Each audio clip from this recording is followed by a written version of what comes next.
Saudações, meus pequenos gafanhotos! Muito bom dia, boa tarde ou boa noite. Bom, eu não sei qual horário que você vai estar assistindo esse vídeo, mas é com muita alegria que estamos aqui mais uma vez fazendo mais uma aula de física para você que está com seu sonho firme para entrar numa universidade pública. E quem sabe é você que está aí me assistindo que vai estar raspando a cabeça ou a sobrancelha no próximo vestibular. Primeiramente, quero te agradecer por estar me recebendo na sua casa. Espero que você já tenha deixado todo o material pronto, a sua água. Se você puder, deixe uma fruta ou um biscoito para que durante a aula você possa estar recuperando essas energias. E lembrando que qualquer dúvida que você tenha dessas aulas, a qualquer momento você pode pausar o vídeo, assistir novamente. E se essa dúvida permanecer, sabe o que você faz?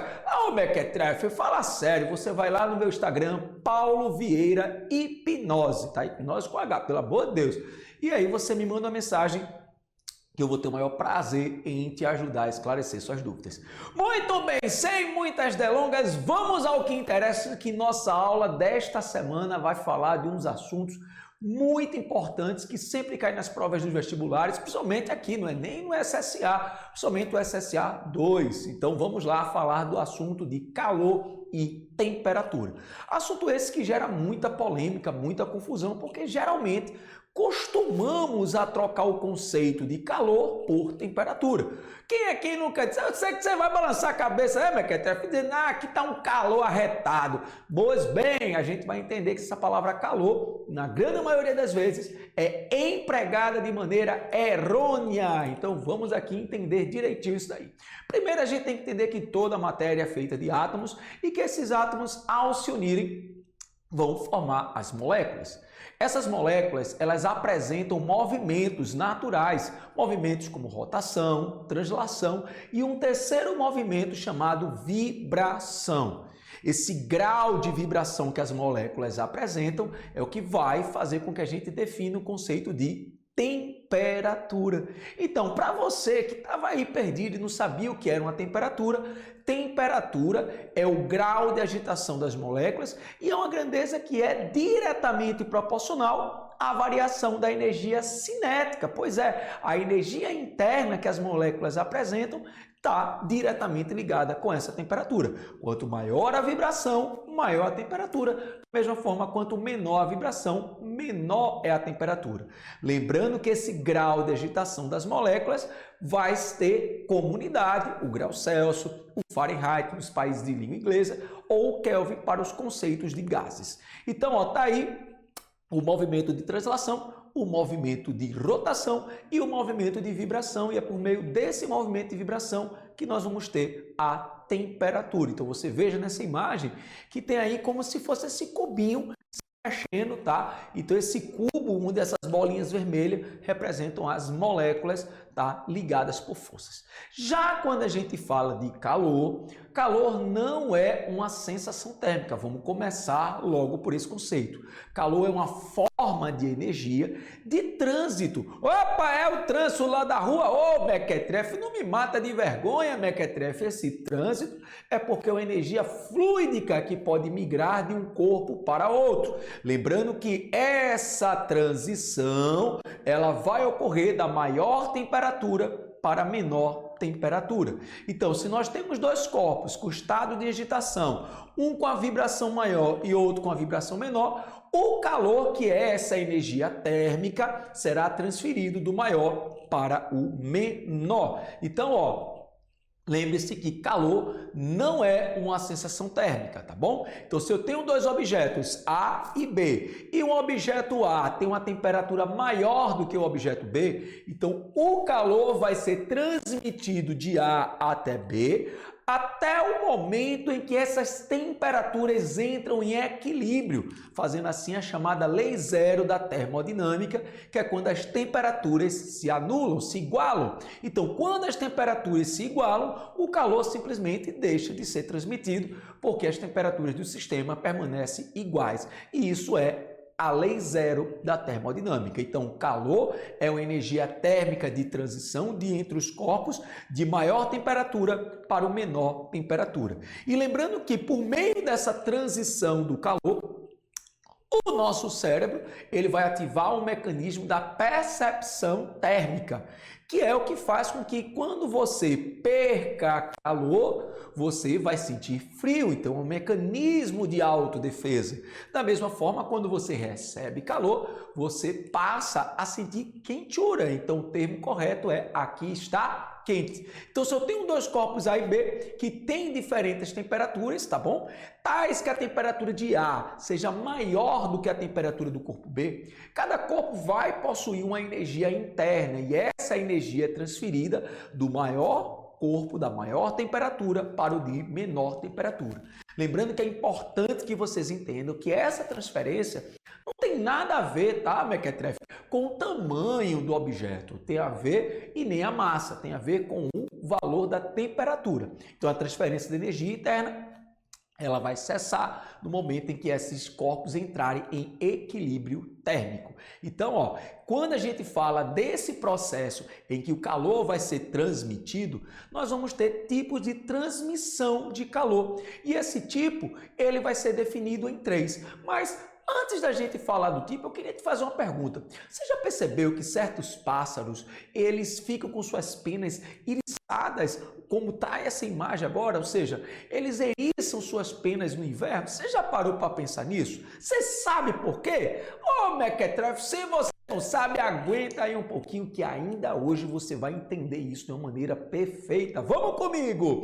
A primeira forma de transmissão de calor é por condução térmica. É o tipo de propagação em que esse calor ele vai ser transmitido molécula a molécula. Uma molécula, ao entrar no estado de vibração, vai fazer com que a molécula vizinha também aumente essa vibração. Isso acontece com a barra que você aquece, ou quem aqui, talvez você que esteja em casa, você já fez alguma coisa numa frigideira e você deixou um garfo, uma colher e esqueceu isso daí, prontamente você esqueci, quando você toca você já deve ter se queimado e você se queimou porque houve uma transmissão de calor por condução. Nessa transmissão, ó, percebam que as moléculas ao se agitarem, elas vão aquecendo as moléculas vizinhas até fazer com que todas elas fiquem em equilíbrio térmico. Essa transmissão desse calor vai gerar um fluxo saindo da maior temperatura para a menor temperatura. E é natural que nós podemos usar isolantes térmicos que são muito utilizados nas construções civis hoje, exatamente para reduzir o impacto ambiental e fazer com que a temperatura do sistema não aqueça tanto, principalmente quando você está em um ambiente que você tem uma residência quando é poente, ou seja, uma residente poente é aquela que o sol está se pondo, tá certo? No final do dia, incidindo sua radiação sobre a casa, fazendo com que a temperatura aumente, fazendo com que haja necessidade com que os moradores tenham que ficar com ventiladores ou, quem sabe, ar-condicionados ligados por mais tempo. Então, nós podemos ter como isolante térmico a água, o gelo, o ar, o isopor, o vidro, borracha, tá? A madeira, serragem, tudo isso são exemplos para que você possa impedir essa transmissão de calor. Então, ó, tá aí a imagem, você tem uma casa, uma residência, um edifício, quem sabe, né, a sua futura empresa. Olha, eu já estou profetizando na tua vida, ô Mequetrefe. E aí, essa radiação, ela faz com que a temperatura interna aumente.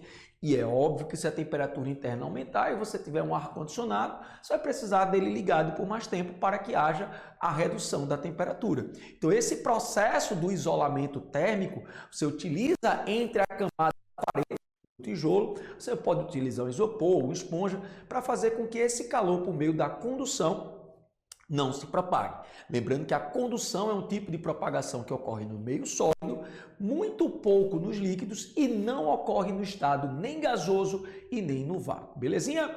Bom, porém, quando você fala do estudo da transmissão de calor, nós podemos usar a chamada lei de Fourier. Essa lei, ela trata exatamente de que o calor, ao ser transmitido por uma barra ou por algum meio, ele vai depender de alguns fatores, como, por exemplo, a condutibilidade térmica. E aí você deve estar me olhando com a sobrancelha e dizendo que condute o quê, Paulinho? Ô, Mequetrefe, presta atenção. Condutibilidade térmica, tá? É o material com que você vai ter esse isolamento. Então você já deve ter visto filmes como Vikings, que eles utilizavam peles de animais. Aquilo dali é uma condutibilidade. Você talvez hoje nem use mais pele de animal. Você pode utilizar o couro, você pode utilizar o jeans, você pode utilizar o poliestileno, você pode utilizar a lã. Então esses materiais, a forma como ele é constituído, tá, define a sua condutibilidade térmica. Outros fatores para a lei de Fourier é a área em que você tem a transmissão de calor e a espessura dessa parede e a variação, óbvio, da temperatura. Dessa maneira, o fluxo de calor ou potência térmica, como também pode ser chamada, vai ser a condutibilidade térmica multiplicado pela área, a variação da temperatura dividido pela espessura. O que é importante, fera, você que está me assistindo, é ter apenas cuidado com as unidades de medida. Fique atento à unidade de medida da condutibilidade, porque ela pode vir em metro ou em centímetro. Se ela vier em metro, significa que a área tem que estar em metro quadrado, a espessura em metro. Se ela vier em centímetro, a área em centímetros quadrados e a espessura em centímetros, tá bom? Então tá aí uma imagem que você tem um exemplo do isolamento térmico utilizado hoje nas construções civis, tá? Então essa condução térmica, ela vai ser aplicada, por exemplo, nos iglus. Você já deve ter visto filmes em que aquele iglu, você diz, Paulinho, o cara vai fazer uma casa de gelo, no meio do gelo, o cara é doido. Oh, como é que ele vai se aquecer? Exatamente. O gelo, por ser um bom isolante térmico, ele vai fazer com que o calor, a energia de dentro do iglu não seja transmitida para o lado de fora. Lembre-se, o calor ele é transmitido do meio maior para o meio menor. Então, mesmo estando no inverno, o que causa o pior nesse estado é a sensação térmica, que é a ação do vento que colide sobre as moléculas, fazendo com que você tenha uma temperatura, porém a sensação térmica seja diferente. Então o iglu é uma dessas maneiras. Um segundo exemplo são roupas de frios em que você utiliza casaco, talvez você esteja até assistindo essa minha aula com um agasalho, dependendo do clima e da temperatura que você esteja tendo ou o local em que você está. Então, antigamente era utilizado peles de animais, mas é óbvio que o bichinho, né? Ninguém vai fazer isso. Espero que você que esteja me assistindo não vá fazer, né? Mas você tem aí o casaco, tá? As roupas de frios como exemplo. E aí, eis que vem a pergunta que eu comecei no início da aula, porque esses pássaros eriçam suas penas no inverno. O que acontece é que essa forma que ele fica com as penas eriçadas, eles estão fazendo com que pequenas moléculas de ar fiquem armazenadas entre suas penas. Lembre que o ar é um isolante térmico. Então esse ar, ele cria como se fosse uma camada, como se fosse um moletom, tá? Natural para que os pássaros mantenham sua temperatura. Bom, vamos agora para o segundo tipo de propagação de calor, que é chamada convecção térmica. Essa propagação, ela ocorre pela troca de massas fluídicas. Por que, Paulinho, você está falando a palavra fluido? Porque pode ser tanto os gases como os líquidos. Então, lembre-se que objetos que estão mais quentes, com a temperatura maior, por suas características, eles terão sua densidade diminuída. Porém, a mesma substância com a temperatura mais baixa tem uma densidade maior. E como você deve imaginar que corpos que têm densidades menores se tornam mais leves. Então você vai ter aí uma troca de massas gasosas. O ar quente, quando ele aumenta a temperatura, ele tende a subir, fazendo com que o ar frio ele venha a descer e fazendo um ciclo. Então, a água no forno é um exemplo de um processo de convecção. Perceba que aquelas bolinhas que ficam formadas no fundo do recipiente, eles são exatamente esse vapor de água, né, já na temperatura, e ficando mais leve sobe, fazendo com que a água venha a descer, tá? Essa convecção também tendo como exemplo o ar-condicionado. E aí você já deve ter se questionado, porque o ar-condicionado ele é sempre instalado na parte mais alta. É óbvio que ele podia ser instalado na parte baixa, porém o consumo de energia aumentaria. O fato dele estar instalado na parte mais alta faz com que o ar frio que seja lançado por a sua unidade condensadora, ele desça, fazendo com que o ar quente suba e aí ele vai ser retirado do ambiente, ele vai ser resfriado e lançado de volta. Então, esse processo é um exemplo da convecção, como também a geladeira, né? Você já deve estar aí na sua casa, você já deve ter percebido que o freezer é na parte de cima, para ajudar com que essa temperatura desça, fazendo com que você tenha esse ciclo. Aí você deve estar dizendo, oxe, Paulinho, é aquela geladeira que tem uma parte gelada na parte de baixo. Ô, mequetrefe, isso daí significa que você tem dois motores, por isso que elas são geladeiras mais caras, por isso que ela precisa de um resfriamento maior, tá? E óbvio, o maior consumo de energia. E é importante que você entenda que o fato de existir convecção dentro da geladeira, é importante você ter cuidado como do tipo, não colocar papel de limpar, enxugar prato dentro das prateleiras. Tem muita gente, principalmente as pessoas mais antigas, que tem esse hábito de colocar ali aquele pano de enxugar prato nas prateleiras. Ah, porque fica bonitinho, mas isso impede a convecção.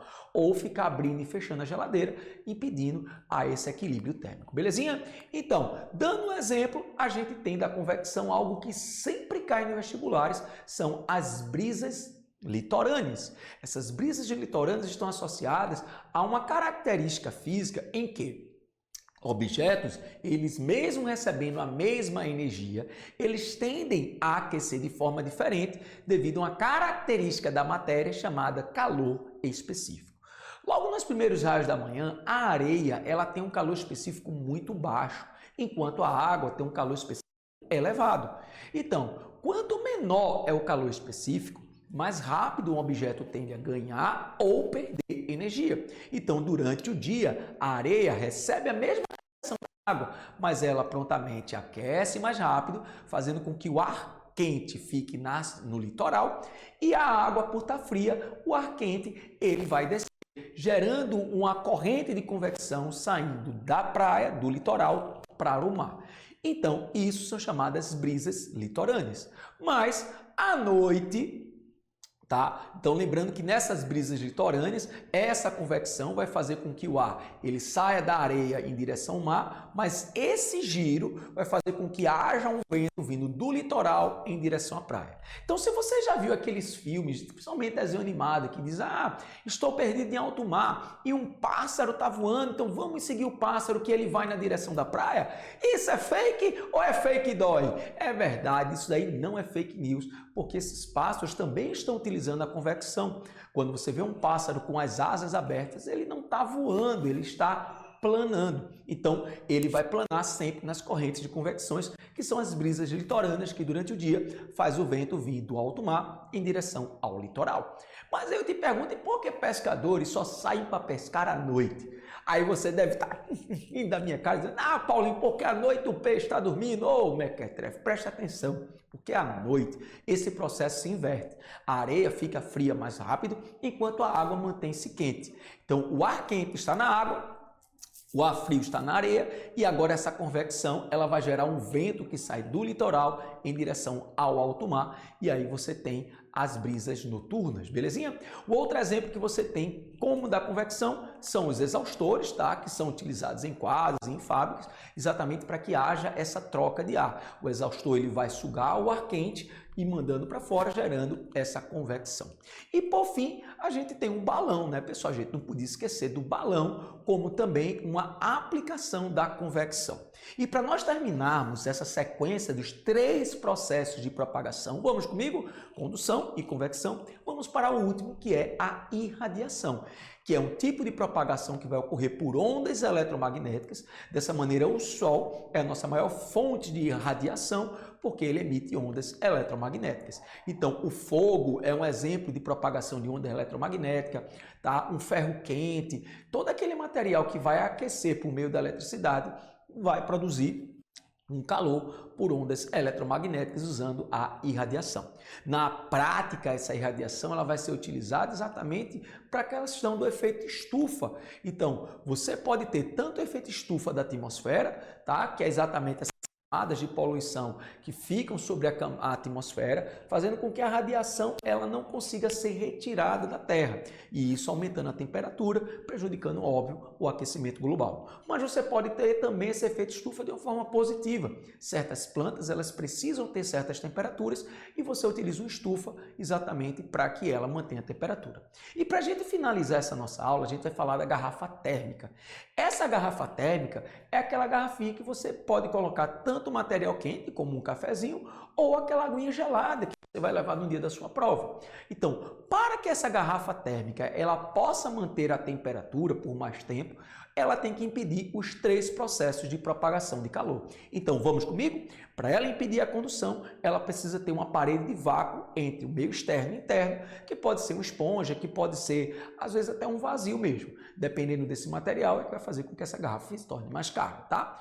Bom, para você impedir a convecção, é simples. Eu até estou rindo, porque é só você colocar a tampa.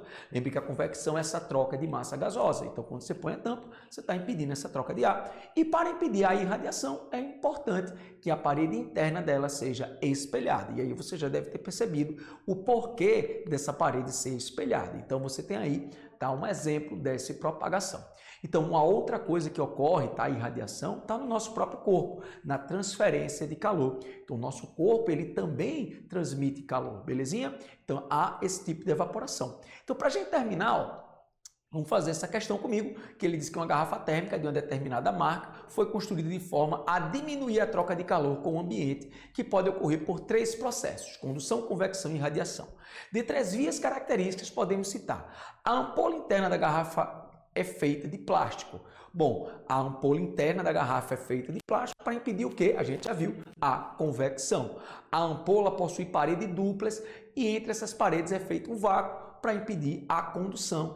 E a superfície interna é espelhada para impedir a irradiação. Então, a alternativa dessa questão, letra C, convecção, condução e irradiação. Já na segunda questão, ele diz que em dias de baixa temperatura as pessoas utilizam casacos ou blusas de lã ou até uma chamada sobrepele com o intuito de amenizar a sensação de frio. Fisicamente, essa sensação ocorre pelo fato do corpo humano liberar calor, que é a energia transferida de um corpo para outro. Em virtude da diferença de temperatura entre elas, utilizamos a vestimenta de lã para diminuir a sensação de frio. Por quê? Porque possui propriedade de gerar calor? Fala sério, né? É constituído de material denso? Não, fala sério. Diminui a taxa de transferência de calor do corpo humano para o meio externo. Está aí a nosso gabarito. Vamos para a nossa terceira questão, que fala exatamente do exaustor. E ele quer saber qual a propriedade do exaustor, um dos fatores físicos necessários para ocorrer esse movimento provocado no exaustor é exatamente a entrada de ar frio na parte externa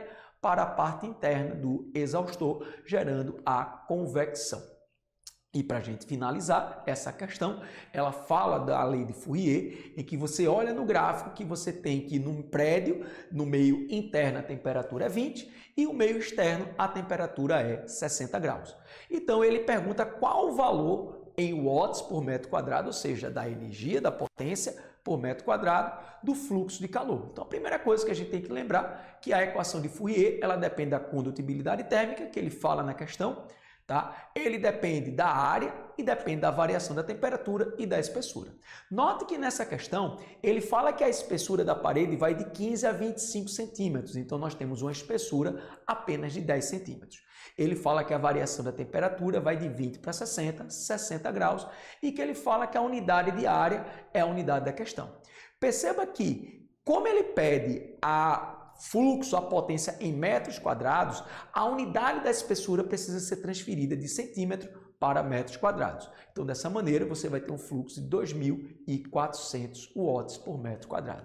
Bom, pessoal, então com isso, temos o gabarito letra D. Bom, com essa questão, nós finalizamos a nossa aula que fala sobre propagação de calor, tá? E a definição de calor e temperatura. Eu espero você nas nossas próximas aulas. Não deixe de assistir às aulas anteriores. Um grande abraço para você que está aqui no Prepara Enem SSA. Grande abraço, eu sou Paulo Vieira, seu professor de Física. Até a próxima. Tchau, tchau.